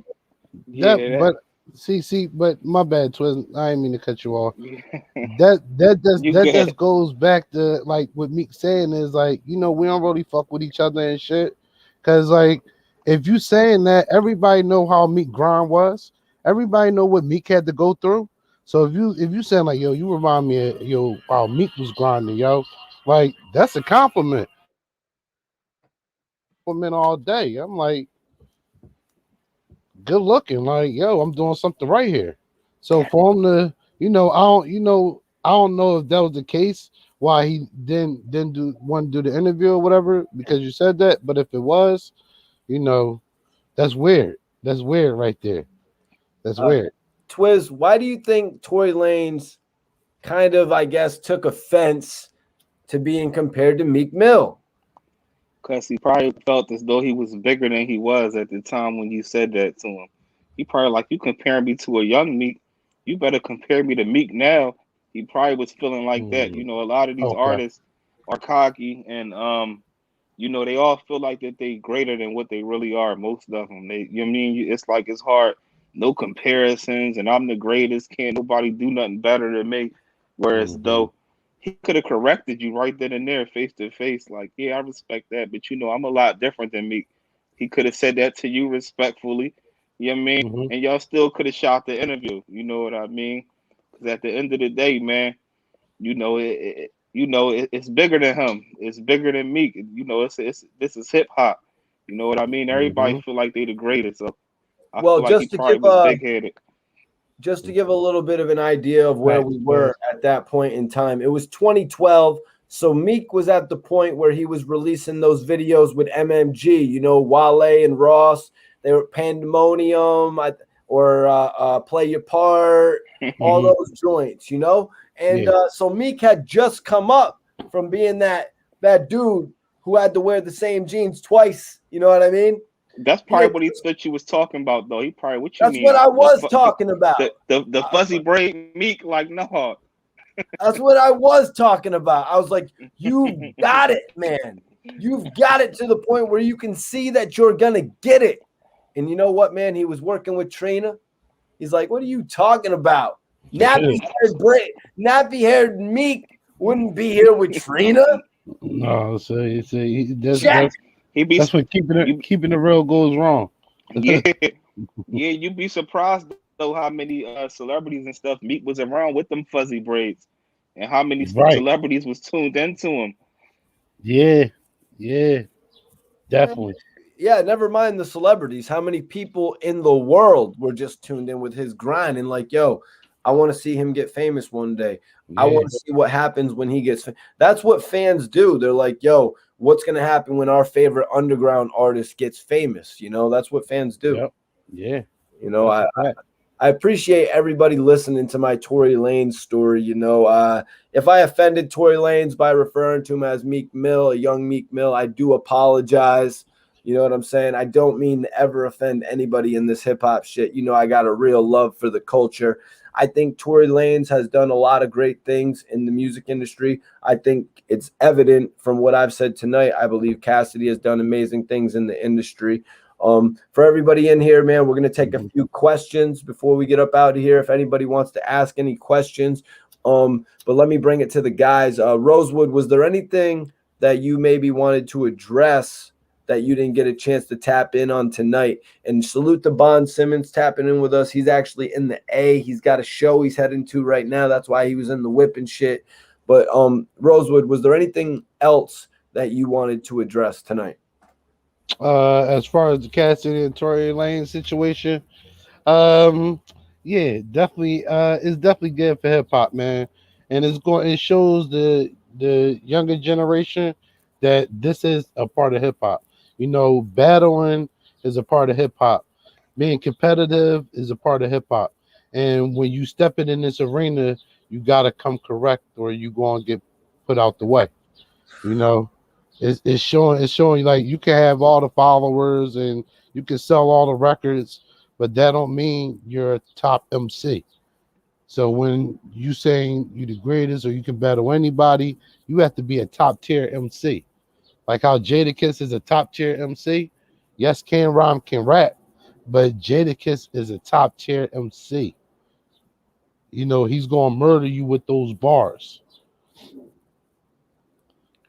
Twizz, while we're waiting for the final questions, was there anything relating to this issue, this topic that we discussed tonight, whether it was the discrepancies between Meek Mill and Tory Lanez finally hitting the public's eye, or Cassidy and Tory Lanez heating back up after 4 years? You know what I mean? And who knows what else has happened throughout the years, but you know, it's heating back up now and it's all over everything in media. Anything else you want to address in that regard? Yeah, definitely. First and foremost, we touched up on a lot of good bases and things of that nature. So I gotta say that. But you know, it's a competitive sport, man. It comes with it. You know, a lot of times we say, you know, beef and things of that. It's not beef, you know what I mean? It's music, man. It's like I'm better than you. And you know, I salute him for being competitive. I salute Tory Lanez for even taking the initiative to be competitive with Cassidy, one of the greatest bar for bar spitters. And you know what we can't forget is how long Cass been doing that. You know what I mean? So salute to him for even stepping in the ring with him. It's great entertainment. And these are two guys that we know. No matter how much they rap back and forth, it's not gonna get physical. It ain't gonna be no real drama. You know what I mean? So at the end of the day, they both got an opportunity to capitalize off of it. And you know, I'm just waiting to see what's going on in these next rounds. I'm pretty sure Cass is probably writing. He probably wrote already his next 3 diss tracks. I doubt he just wrote one. Cass a working machine, so I'm pretty sure he done probably got like went off on 3 or 4 beats by now, and he trying to be strategic from releasing it. You know what I mean? But that's pretty much all that I got. Amy said, when are you 3 coming to the UK? Well, I mean, let's get a little booking going on. I would love to do a live show out in the UK. I'd love to come out with Rosewood and Twizz. And got my passport ready. Got my passport ready. Shout out to the UK too. Big shout out to the UK. Much love and respect. Y'all always people and show love. We could do a major show. I mean, anywhere throughout the United States as well, we could do a major show with several guests. But if we went to the UK, I mean, we could actually get a couple live guests to come in through stream or even over the phone. You know what I mean? Facts, man. Shout out to the UK, man. Y'all tapped in. Y'all really tap into Philly heavy, man. And like, I salute Mikey T for even giving me the opportunity to even see this, because I didn't even know this before. But the UK, and shout out to Australia too. They really tap into Philly heavy, man. We really love y'all out there, man. How y'all love us, we just got the same love for y'all, man. Shout out to the whole UK, man. Yo, appreciate you, Master Crossover, for subscribing to the channel. We're just doing a couple final questions if anybody wants to ask. Rosewood, is LeBron James compared to Michael Jordan? Would you want to tap in on that? He's saying, is he compared? Yes, they compare him to Michael Jordan. Yeah, he's compared to Michael Jordan. Is he better? That's a different question. Yeah. He didn't ask that. Well, I guess he's not putting you on the spot then. It's cool. You know I handle the questions all day. It's like comparing Tyson to Jordan, man. I mean, it's like comparing Tyson to Ali. Tyson was knocking people out and all that, but Ali made it look good. You know what I'm saying? Ali made it look real good in the ring, bro. Get one, Twizz. Get one. Hold on, what's this? He's made. SY said, or SY said, he made the Hitman battle debatable, and that's all Cass has to do. He made the Hitman battle debatable, and that's all Cass has to do. Who mentioned the Hitman battle, you guys? Am I missing something here? I seem to remember somebody mentioning the Hitman battle, actually saying that Hitman actually got over on Cassidy, which I think we've all gone over in great detail is actually not the case. Yeah, that's definitely not the case. One thing I gotta say real quick, y'all, you could be the greatest rapper in the world and get embarrassed on that stage, bro. Kiss can get embarrassed on that stage. Anybody can get embarrassed on that stage. It's a whole different ball game. It's a whole different ball game on that stage. We talking about Definitely performance. is. We talking about moments. We talking about crowd reaction. All of that. Definitely. Different arena. Produced by Tyler says nobody undefeated on that stage. Cassidy won that one. According to a lot of people, Cassidy hasn't lost any of his battles, even if some people say he lost against Goods or Arsenal. A lot of people in the industry as well say that Cassidy hasn't lost any of his battles. And sometimes, because of the fact that a legitimate winner isn't chosen, you know what I mean? Sometimes a lot of people look at it like, okay, he held his own in the battle, so that means he didn't lose. Yeah, it's perceived that way. Sometimes. For Cass to come from the era of battling that he come from, and to be able to be as relevant and as high ranking as he is in this new wave, he's more high ranking than a lot of those assassins that get on stage. So he's winning and he's starting the tournament. Yeah, and he got the reality TV show. Yeah, Kaboom was actually telling us about the tournament. Mm-hmm. Yeah, he doing everything he said he was going to do. So he's winning. Mm-hmm. And if he keeps on doing what he's doing right now, he's gonna get $1 million battle. Facts. He already got $250,000. Who else got $250,000 in the battle? Facts. Yep, he is gonna get $1 million battle if he keeps doing what he's doing, because I'm telling you, they're gonna put a major rapper up there against him. But I don't know. Sometimes it goes into the league that actually puts the battle together. You know what I mean? True. Like we saw with Disaster and Cassidy. Mm-hmm. Cassidy's first battle back. I don't think anybody thought Cassidy would be facing Disaster of all people with his first battle back. Facts. Yeah, true. But he jumped in there. Cassidy jumped out there. But all right, you guys, let's let everybody know. We're going to tell everybody our plugs right now. I'm going to start it out with Twizz. Let me get your IG up here, Twizz. Everybody go. I'm about to pin SV Twizz's IG. Let everybody know your plugs, Twizz, as far as how they can keep up with you, what you've got going on. This is the Hood Blogger, y'all. All right, first and foremost, salute to you, Mikey T, man, for running the show. You know what I'm saying? Had a great time on the show as always. And salute to my guy, Honorable I see you, man, making big moves in the city, man. You know what I mean? Appreciate helping that. Artists out and all of that. The podcast is all in the way and all of that. So big salute to you, man. So at the end of the day, man, you already. This SV Twizz, man, the Hood Blogger, man. What do I do? You know what I'm saying? Why should you check out the channel and all that? Because I blog the city. I got dope interviews on the joint from rappers to, regular people on the streets that's you know what I mean, going through the struggle, man, all types of struggles. I got a short film out right now, you know what I mean, starring Vodka Thousand Proof called Torn Apart.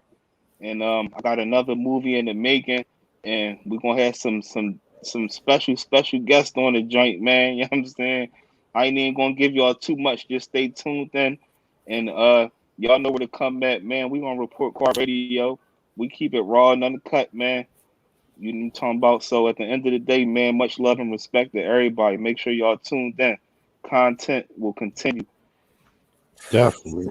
Real quick, Twizz, SY says Cass should actually do a record with Freeway. They could do a dope EP. What do you think about Cassidy and Freeway actually doing a joint project? I mean, people talk about Cassidy and Freeway so much, they should have something in stores.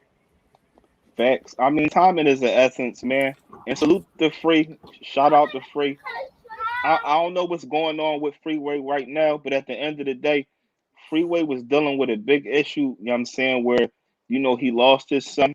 Before he lost his son, he had kidney issues. And after him losing his son, his daughter was in the hospital for something very serious. I'm not sure the outcome of that. So, you know what I mean, prayers up for Freeway. But timing is the essence, man. I'm pretty sure they talked about it through mutual friends and things of that nature. So at the end of the day, you know, that would be definitely be a good job, man.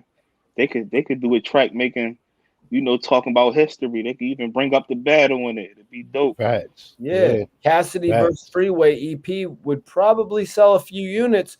If they would have had it out a few years now, it would have probably sold records throughout the years. But Rio, thank you, man. I appreciate you for subbing to the channel. Everybody on here, go follow my guy SV Twizz. I've got it pinned up right now. Follow SV Twizz on Instagram. He'll follow everybody back that follows him right now. So go follow my guy, run his shit up. Coley Green says Twizz looks like he knows Tupac. I grew up with Pac, man. Now let's bring it over to Rosewood. Y'all already know. Plugs, bro. Y'all already know, man. Y'all already know. First and foremost, man, shout out to Report Card Radio, man.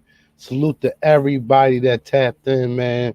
Y'all could be anywhere in the world. Y'all here with us tonight, man. Salute to everybody in the chat, man. If it wasn't for y'all tuning in, we wouldn't be here. So I gotta salute y'all. Salute Report Card Radio all day, man. It's Spill ENT. You know, you can hit me up all day. Shout out my guy Razor, Big R. You know what it is, man. Salute OBH, man. It's Philly all day, man. You know, Chronic Conversation podcast is out now, man. Check it out. Shout out my guy Swag 100. You know, we really doing major things in the city, man. You know, really community things in the city. You know, really helping the homeless out. You know, that's just one aspect that Razor's doing. You know, doing a lot of things, man. And especially Made in America's coming up. So we got a lot of things in the works, man. You know, we got a few more podcasts coming out. You know, a lot of things in the work, man. That's tune in. I tell everybody tap in, because if you ain't tapped in, you're gonna be tapped out when we get put on, man. So you know what it is. I've got Rosewood's IG pinned right now. As you've all heard, he's branching out, you guys. It's that Chronic Conversation. Rosewood, tell everybody about that. We got 160 people still in here. We hit about 300 live tonight, a little about 280 live tonight. They love the conversation, but let them know about the Chronic Conversation that everyone can check out from you.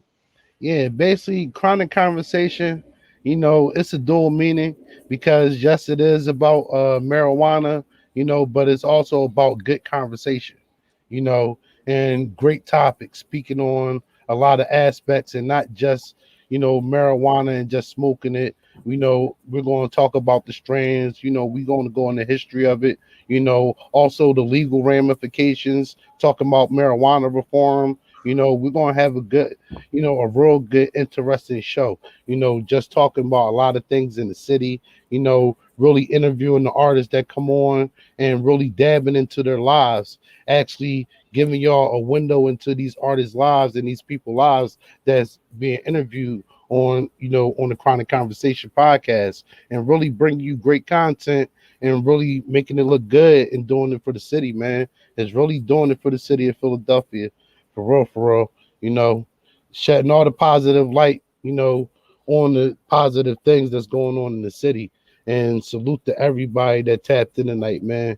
Tune in to Chronic Conversation, man. Y'all already know what it is. It's Spill A&T. Hit me up, man. Guys, I really appreciate you for tapping in tonight. It was a dope conversation. Definitely. And everybody watching this, I want you guys to follow me on the gram if you are not already. Everybody who follows me, I will follow you guys back immediately. Same goes for Rosewood, Spilly and T. Same goes for SV Twizz. So catch us right after the show. We'll all jump on our phones and follow you. But we really appreciate everyone tapping in for this conversation. I enjoyed the opportunity. I enjoyed having the opportunity to give my take on it. We'll have to wait and see what comes out with round 2.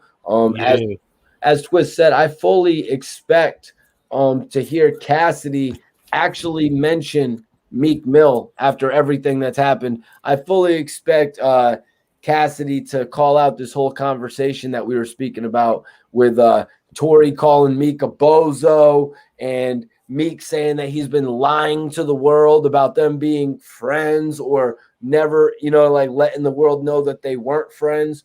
That's shit that goes on in the industry all day. And it's cool that Meek isn't just running in that treadmill and he's gonna be like, yo, I don't even like you, man. I'm not gonna pretend I like you. Yeah, we ain't gonna sugarcoat this. We ain't gonna put up the smoke and mirrors. Hey, Cash, you need to get Mag on the hook, bro. Twizz trying to give him that napalm bomb. Doing dirty, Cass. Oh, that'd be a napalm bomb right there. You kick him in his ass real quick, guys. I think Tory Lanez is probably gonna leave. My opinion, I think Tory Lanez is probably gonna leave it alone at this point. He don't got no choice. I don't see a follow-up record from Tory Lanez.